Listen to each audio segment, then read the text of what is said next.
Hello students, आपका एक बार फिर से स्वागत है बॉटनी की ऑनलाइन क्लासेज में। देखिए, अपना टॉपिक जो चल रहा था वो था डीएनए रेप्लिकेशन। क्या? DNA replication.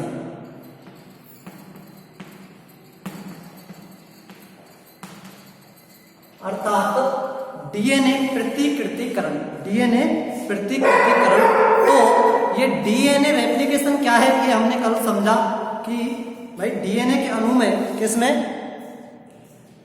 डीएनए के अणु में ये विशेषता पाई जाती है कि वह एक अणु से यानी अपने एक अणु से दो अणु बना सकता है, अर्थात अपनी कॉपी कर सकता है या अपनी प्रतिकृति बना सकता है। वह क्या कहलाता है? डीएनए रेप्लिकेशन कहलाता है। अर्थात डीएनए के एक अणु से दो अणु बनने की जो प्रक्रिया है वो डीएनए रेप्लिकेशन कहलाती है या डीएनए प्रतिकृतिकरण कहलाती है। इसके बाद हमने डीएनए रेप्लिकेशन में जो भी काम आने वाले एंजाइम और जो घटक थे वो कल हमने देख लिए थे कि डीएनए रेप्लिकेशन में कौन कौन से एंजाइम काम आएंगे या क्या क्या घटक काम में आएंगे, वो सभी हमने कल पढ़ लिए थे। इसके बाद आगे आज अपन को डीएनए रेप्लिकेशन की प्रक्रिया पढ़नी है, यानी इसकी प्रक्रिया में क्या क्या होता है। देखिए, सबसे पहले तो जो हमने कल एंजाइम्स पढ़े थे, डीएनए रेप्लिकेशन में काम आने वाले जो एंजाइम्स पढ़े थे और जो भी घटक थे उनको सम्मिलित रूप से रेप्लिसोम कहा जाता है। क्या? रेप्लिसोम। क्या कहा जाता है? रेप्लिसोम कहा जाता है। यानी डीएनए रेप्लिकेशन की प्रक्रिया में जो घटक और एंजाइम्स काम आते हैं उन सभी को सम्मिलित रूप से रेप्लिसोम कहा जाता है। क्या क्या घटक काम आ रहे थे इसमें? जैसे कौन कौन से एंजाइम थे कल हमने देखे थे भाई, DNA helicase, SSP protein, topoisomerase, DNA polymerase, DNA primase, DNA ligase, ये सभी एंजाइम्स थे। साथ में आरएनए प्राइमर और 4 प्रकार के डीऑक्सीराइबोन्यूक्लियोटाइड, कौन कौन से? D ATP, D CTP, D GTP और डी टीटीपी, वो सभी, ये सभी सम्मिलित रूप से क्या कहलाते हैं? रेप्लिसोम कहलाते हैं। अब हमें क्या पढ़ना है? डीएनए रेप्लिकेशन की क्रियाविधि। तो डीएनए रेप्लिकेशन की क्रियाविधि स्टार्ट करते हैं अपन। डीएनए रेप्लिकेशन की मैकेनिज्म या क्रियाविधि। डीएनए रेप्लिकेशन की मैकेनिज्म या क्रियाविधि, इसमें सबसे पहले क्या होता है कि जो डीएनए है, डीएनए में कितनी पॉलीन्यूक्लियोटाइड श्रृंखलाएं होती हैं? 2। वो दोनों पॉलीन्यूक्लियोटाइड श्रृंखला आपस में डीएनए में गुथी होती है। क्या होती है? आपस में इस तरह से गुथी हुई होती है, इस तरह से, है ना।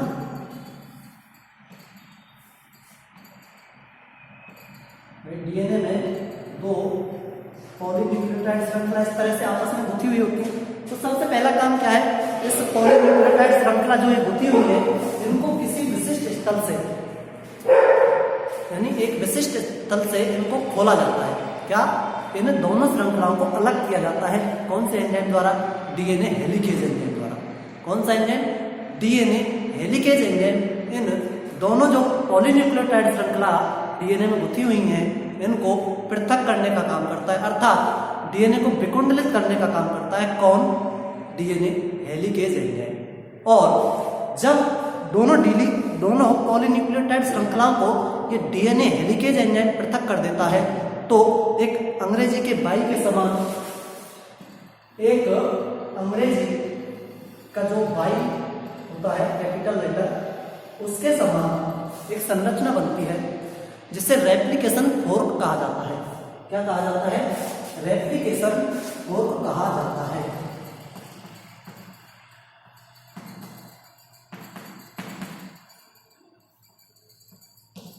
इस संरचना को क्या कहा जाता है? Replication fork. अर्थात जो डीएनए की 2 पॉलीन्यूक्लियोटाइड श्रृंखला आपस में बंधित थी, उनको एक विशिष्ट स्थल से, जिस स्थल को क्या कहा जाता है? आई या अर्थ बोलते हैं या फिर और ही बोलते हैं, जिसमें जीवाणु, ठीक है, इस स्थल से डीएनए की दोनों पॉलीन्यूक्लियोटाइड श्रृंखलाओं को विकुंडलित करने का, खोलने का काम करता है कौन? DNA helicase enzyme. कौन सा? DNA helicase enzyme. Helicase enzyme को विकुंडलित करने का काम करता है। और जब यह बाह्य आकार की संरचना बनती है तो इसे क्या कहा जाता है? रेप्लिकेशन फोर्क कहा जाता है। क्या कहा जाता है? Replication fork. ठीक है, देखिए अब जब यह रेप्लिकेशन फोर्क इस तरह से बन जाता है, ये जैसे श्रृंखला कौन सी है? हाइड्रस से 3' और ये कौन सी दूसरी श्रृंखला हो जाएगी? 3' से हाइड्रस। क्यों? क्योंकि दोनों श्रृंखलाएं एक दूसरे की पूरक होती हैं। कैसी होती हैं? एक दूसरे की पूरक होती हैं और एक दूसरे के विपरीत होती हैं। भाई एक अगर 5' से 3' दिशा में, दूसरी 3' से 5' दिशा में होगी। यानी सबसे पहले कौन सा एंजाइम आया? हेलिकेज एंजाइम आया। और हेलिकेज एंजाइम ने क्या कर दिया? इन दोनों श्रृंखलाओं को अलग अलग कर दिया। ठीक है, फिर जैसे सबसे पहले यहां कौन आया? Helicase enzyme. ये डीएनए हेलिकेज एंजाइम यहां जुड़ा और इस डीएनए हेलिकेज एंजाइम ने क्या किया? इस दोनों जो डीएनए का कुंडलन है उसको एक तरह से खोलने का काम किया किसने? हेलिकेज एंजाइम ने। फिर यहाँ पे ये आगे क्या जुड़े? ये देखो, ये एसएसबी प्रोटीन आकर जुड़ी। एसएसबी प्रोटीन या इसे क्या कहते हैं? Single strand binding protein. क्या? सिंगल स्ट्रैंड बाइंडिंग प्रोटीन या एकल रज्जु बंधित प्रोटीन। एकल रज्जु बंधित प्रोटीन ये आगे यहाँ पर जुड़ जाती है एसएसबी प्रोटीन। ये क्या करेगी? इन दोनों श्रृंखलाओं को फिर से कुंडलित होने से एक तरह से रोकने का काम करती है। जो भाई डीएनए हेलिकेज ने काम किया है, इनको खोला है श्रृंखलाओं को, इनको फिर से इनमें कुंडलन प्रारंभ नहीं हो उसको रोकने का काम करेगी कौन? SSB protein. इसके बाद यहाँ पर जैसे इसमें ये टोपो आइसोमरेज आगे जुड़ता है। क्या? ये इसको हटा देता हूं यहाँ से ना। क्या? टोपो आइसोमरेज एंजाइम, टोपो आइसोमरेज।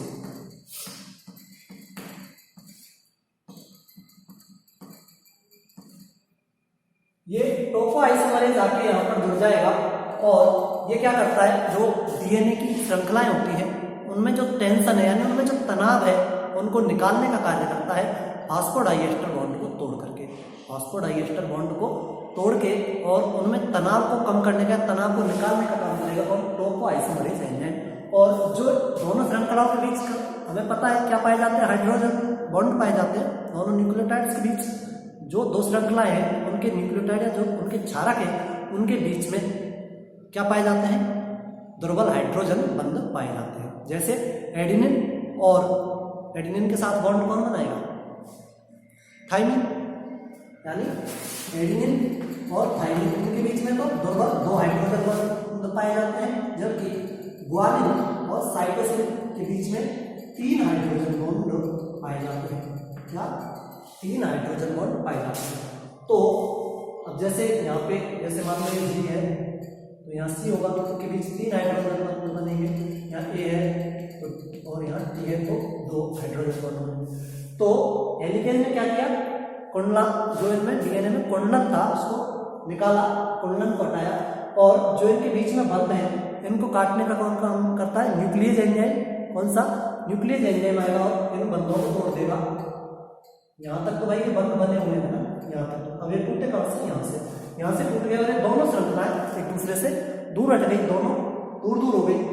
ये क्या बना? DNA replication fork. क्या बना है? Replication fork. जब ये दोनों श्रृंखलाएं पृथक हो जाती है।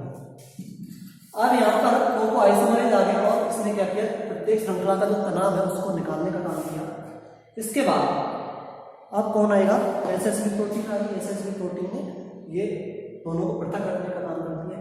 फिर सबसे पहले जो डीएनए डिपेंडेंट आरएनए पॉलीमरेज होता है, कौन सा? DNA dependent RNA polymerase. DNA dependent RNA polymerase वो क्या करेगा? वो यहां पर एक प्राइमर बनाता है जो कि 8 से 10 न्यूक्लियोटाइड लंबा होगा। 8 से 10 न्यूक्लियोटाइड लंबा एक प्राइमर बनाता है यहाँ पर, जिसे आरएनए प्राइमर कहा जाता है। क्या? RNA primer. ये क्या हो गया यहाँ पर? RNA primer. आरएनए प्राइमर यहाँ पर आगे जुड़ गया। किसने जोड़ा है? आरएनए प्राइमर का निर्माण किससे होता है? वो होता है डीएनए डिपेंडेंट, डीएनए डिपेंडेंट या डीएनए आश्रित RNA polymerase, RNA polymerase, DNA dependent RNA polymerase इस एंजाइम की सहायता से, और यहां पर सबसे पहले किसका निर्माण होता है? आरएनए प्राइमर का निर्माण होता है। किसका निर्माण होता है? आरएनए प्राइमर का निर्माण होता है। कहां पर? ये इस जो ये वाली श्रृंखला है ना, इसको तो बोलते हैं लीडिंग स्ट्रैंड। क्या? ये यहाँ पर जो श्रृंखला बनेगी उसे बोलेंगे लीडिंग स्ट्रैंड, और इधर की तरफ जो श्रृंखला बनेगी उसे बोलेंगे लैगिंग स्ट्रैंड। इधर तो ये तो हो जाएगी लीडिंग स्ट्रैंड, इधर से जो पूरा श्रृंखला बनेगी उसे बोलेंगे लैगिंग स्ट्रैंड। तो अब देखिए, सबसे पहले यहाँ क्या बन गया? आरएनए प्राइमर बन गया। अब इस आरएनए प्राइमर का जो OH समूह है, उस OH समूह पर क्या होगा? यहाँ पर जैसे किससे तो बंद बनी रहेगी, यहाँ पर जो एडेनिन है वो किससे बंद बना लेगा? थाइमिन से, और साइटोसिन गुआनिन से। इसी प्रकार यहाँ पर अब इस श्रृंखला की पूरक श्रृंखला बनेगी। यहाँ पर क्या बनेगी? इस श्रृंखला की पूरक श्रृंखला बनेगी, और इसकी पूरक श्रृंखला इधर बनेगी। जब इसकी पूरक श्रृंखला यहाँ पर, इसकी पूरक श्रृंखला यहाँ पर, तो ये भी एक डीएनए का अणु बन जाएगा, और ये भी डीएनए का एक अणु बन जाएगा। तो डीएनए के एक से दो अणु बन जाएंगे, है ना? ये होगी प्रक्रिया। लेकिन ये होती कैसे? सबसे पहले यहाँ पर कौन बनेगा? आरएनए प्राइमर का निर्माण होता है। आरएनए प्राइमर का निर्माण होता है, और इस आरएनए प्राइमर का निर्माण करता कौन है? DNA dependent RNA polymerase. इसने जब यहाँ पर आरएनए प्राइमर का निर्माण कर लिया, तो जो इसका OH सिरा है, इसका OH सिरा ऊपर की तरफ है, उस OH सिरे से लगातार न्यूक्लियोटाइडों को जोड़ता है। कौन? DNA polymerase third. कौन सा है? डीएनए पॉलीमरेज जो थर्ड है, वो अब यहाँ पर जब आरएनए प्राइमर बन गया है, तो इसके OH सिरे से और न्यूक्लियोटाइडों को लाके जोड़ता है। न्यूक्लियोटाइड कौन कौन से? DATP, DCTP, DGTP और DTP। उनको इस श्रृंखला के अनुरूप, यानी इस श्रृंखला के अनुरूप लाके यहाँ पर जोड़ता है, और एक श्रृंखला, सतत श्रृंखला का निर्माण हो जाता है। यानी ये 5' और ये 3', और आपस में इनके हाइड्रोजन बॉन्ड बन जाएंगे। कैसे? एडेनिन थाइमिन से बॉन्ड बना लेगा, और गुआनिन साइटोसिन से बॉन्ड बना लेगा, और इस तरह से एक सतत श्रृंखला का निर्माण इस दिशा में हो जाता है। ऐसी सतत श्रृंखला का निर्माण कौन से एंजाइम की सहायता से? प्राइमर तो बना था डीएनए डिपेंडेंट आरएनए पॉलीमरेज की सहायता से। आरएनए प्राइमर यहाँ तक है, ठीक है? ये थोड़ा गहरे ग्रंथ से बना लो। ये देखो, ये यहाँ तक तो है आरएनए प्राइमर। फिर इसके OH सिरे से और डीएनए पॉलीमरेज थर्ड जो एंजाइम है, ये न्यूक्लियोटाइडों को जोड़ता जाएगा, और डीएनए की सीधी या सतत श्रृंखला का निर्माण हो जाएगा, जिसे लीडिंग स्ट्रैंड कहा जाता है। कौन सा? Leading strand.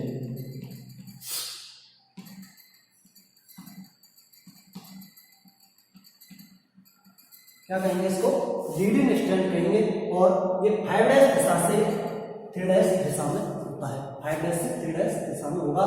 तो ये ध्यान रखना, हमेशा जो डीएनए पॉलीमरेज थर्ड है, ये न्यूक्लियोटाइडों को किस क्रम में जोड़ता है या किस दिशा में जोड़ता है?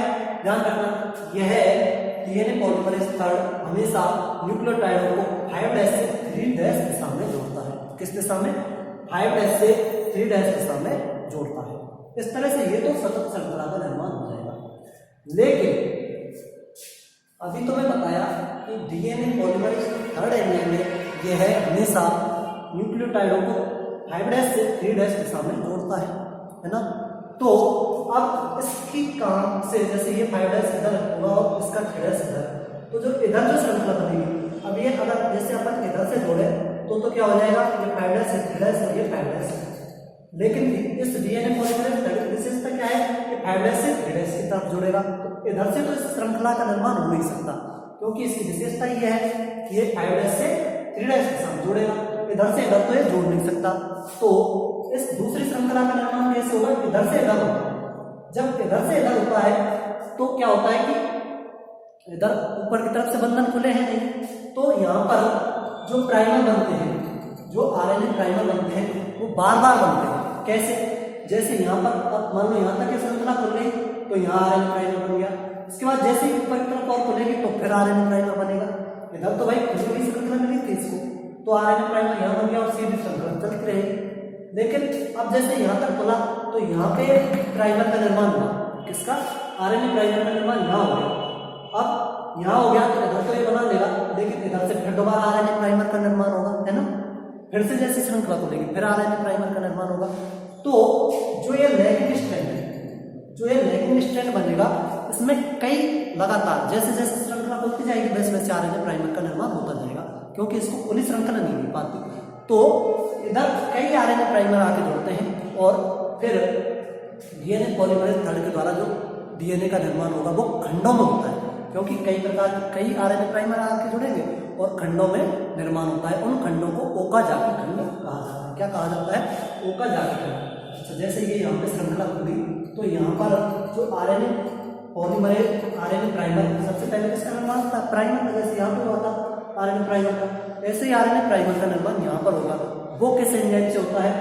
यानी ध्यान रखना, जो लीडिंग स्ट्रैंड है उस पर जो आरएनए प्राइमर का निर्माण होता है वो तो होता है DNA dependent polymerase, DNA dependent RNA polymerase के द्वारा। जबकि जो लैगिंग स्ट्रैंड पर आरएनए प्राइमर का निर्माण होता है वो होता है डीएनए ट्राइमेरेज के द्वारा। कल ही बताया था, किसके द्वारा? डीएनए ट्राइमेरेज के द्वारा। इस पर प्राइमर का निर्माण किसके द्वारा होता है? डीएनए ट्राइमेरेज के द्वारा। और इधर जो आरएनए प्राइमर का निर्माण हुआ था वो हुआ था डीएनए डिपेंडेंट आरएनए पॉलीमरेज के द्वारा। अब जैसे यहाँ पे आरएनए हो गया, इस फिर आरएनए से फिर कौन आएगा? आरएनए प्राइमर जुड़ गया, यहाँ पर 8 से 10 न्यूक्लियोटाइड होगा। इसके बाद डीएनए पॉलीमरेज थर्ड आएगा और न्यूक्लियोटाइड को इधर जोड़ता है, जैसे डीएनए को इधर जोड़ता है। जैसे फिर ये यहाँ पे आरएनए पॉलीमर पहले मान लो यहाँ तक श्रृंखला जुड़ी हुई तो जैसे यहाँ बना, इस तरह से बहुत सारे आरएनए प्राइमर जुड़ते हैं। और जो डीएनए का निर्माण होता है वो कैसा होता है? इस तरह से खंडों में होता है। ठीक है, इस तरह से खंडों में होगा। और इन खंडों को क्या कहा जाता है? इन खंडों को ओकाजाकी खंड कहा जाता है। इन खंडों को क्या कहा जाता है? ओकाजाकी खंड।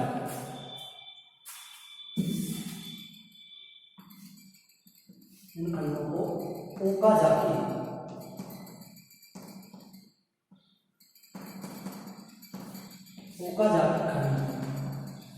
या ओकाजाकी फ्रेगमेंट कहा जाता है इन खंडों को। क्यों कहा जाता है? सर्वप्रथम इन खंडों के बारे में किसने बताया? इन खंडों की उपस्थिति के बारे में सर्वप्रथम ओकाजाकी नामक साइंटिस्ट ने बताया था, इसलिए इन खंडों को ओकाजाकी खंड या ओकाजाकी फ्रेगमेंट कहा जाता है। इनका निर्माण क्यों होता है ये मैंने आपको बता दिया। क्यों? क्योंकि इधर जो डीएनए श्रृंखला बनेगी वो डीएनए पॉलीमरेज थर्ड जो एंजाइम है उसका एक विशिष्ट गुण होता है कि यह जो डीएनए है, डीएनए श्रृंखला का निर्माण ये 5' से 3' से शामिल करता है, तो इधर से इधर करेगा, यानी इस तरह से। तो ये कैसी हो जाएगी? Lagging strand.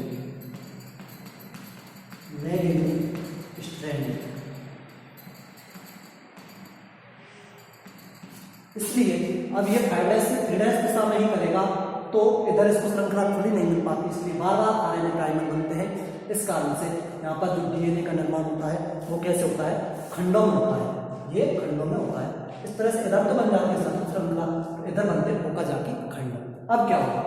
अब जो है ओकाजाकी खंड बने हैं, इनमें से सबसे पहले तो जो ये आरएनए प्राइमर है कई सारे, इन आरएनए प्राइमर को हटाया जाता है। किसकी सहायता से? डीएनए पॉलीमरेज फर्स्ट की सहायता से। DNA polymerase first, DNA polymerase first की सहायता से। जैसे एक प्राइमर तो यहाँ पे, इधर तो एक ही प्राइमर है, इधर कई सारे आरएनए प्राइमर है, इन सभी को डीएनए पॉलीमरेज फर्स्ट की सहायता से हटाया जाएगा। अब जब इनको हटा दिया जाएगा तो बीच बीच में खांच रहेंगी, यानी कटा हुआ डीएनए रहेगा, इनको क्या करेगा फिर एक डीएनए पॉलीमरेज फर्स्ट ही और डीएनए पॉलीमरेज सेकंड की सहायता से, डीएनए पॉलीमरेज फर्स्ट और डीएनए पॉलीमरेज सेकंड इसकी मरम्मत करता है अर्थात इसकी रिपेयर करता है और इन खंडों को भरता है। इसके बाद जब ये खंड भर जाएंगे तो फिर एक एंजाइम आएगा, कल मैंने बताया था डीएनए लाइगेज एंजाइम। कौन सा? Ligase enzyme. वो लाइगेज एंजाइम फिर इन खंडों को भरने का काम करेगा, इनको जोड़ने का काम करेगा और जैसे ये खंड जुड़ जाएंगे आपस में तो एक तो डीएनए की ये अणु बन जाएगा, एक डीएनए का ये अणु बन जाएगा। इस तरह से एक डीएनए से 2 अणु बन जाएंगे। तो ये सारी प्रक्रिया है डीएनए रेप्लिकेशन की। डीएनए रेप्लिकेशन की ये संपूर्ण प्रक्रिया है।